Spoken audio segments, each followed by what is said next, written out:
सोलापूर महानगरपालिका मध्ये झालेल्या भ्रष्टाचाराविरोधात आम्ही मुंबई आझाद मैदान या ठिकाणी आमचा अमरण उपोषणाची सुरुवात आज रोजी झालेली आहे। त्याच माध्यमातून पहिली मागणी आमची अशी आहे की सोलापूर महानगरपालिकेचे जे आयुक्त आहेत डॉक्टर सचिन ओंबासे यांना तत्काळ निलंबित केलं पाहिजे।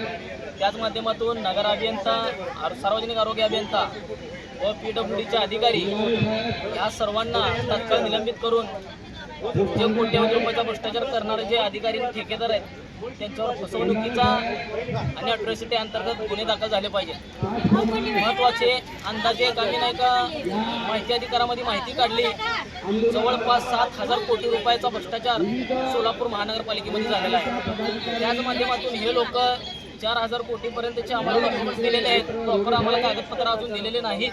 तर आम्ही वेळोवेळी निवेदन यांना देऊन अद्यापर्यंत कारवाई केली जात नाही।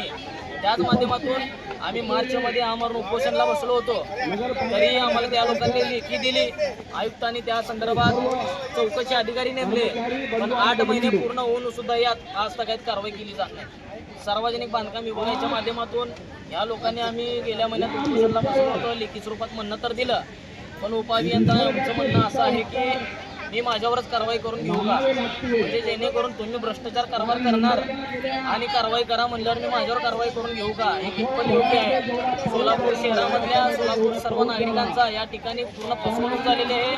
दलित वस्तीचे निधी अन्यत्र वळवलेले आहेत, झालेल्या कामाचेच DLP संपलेले नसताना देखील या लोकांनी कामं केले म्हणून या ठिकाणी बोगस बिल काढण्यात आलेलं आहे। या सर्व अधिकाऱ्यांवर, या सर्व ठेकेदारांवर गुन्हे दाखल झाले पाहिजे आणि आमची मागणी हे रास्त आहे, कारण सर्वसामान्य नागरिकांचे जे पैसे घशात घालून मोठं होण्याचं काम या ठिकाणी सोलापूर महानगरपालिका करत आहे।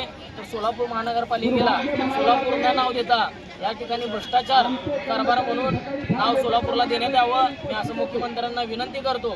आणि जोपर्यंत आमचं संबंधितांना निलंबित करून संबंधितांवर कारवाई करत नाहीत, ठेकेदारांवर ब्लॅकलिस्ट करून त्यांचे सर्व पैसे जे आहेत ते परत वळण्याचं काम या ठिकाणी महाराष्ट्र शासनाने करावं, अन्यथा जोपर्यंत आमचं मागणी पूर्ण होत नाही तोपर्यंत ही मुंबई आझाद मैदान आम्ही सोडणार नाही, या ठिकाणी असा इशारा देतो। या ठिकाणी थांबतो। धन्यवाद।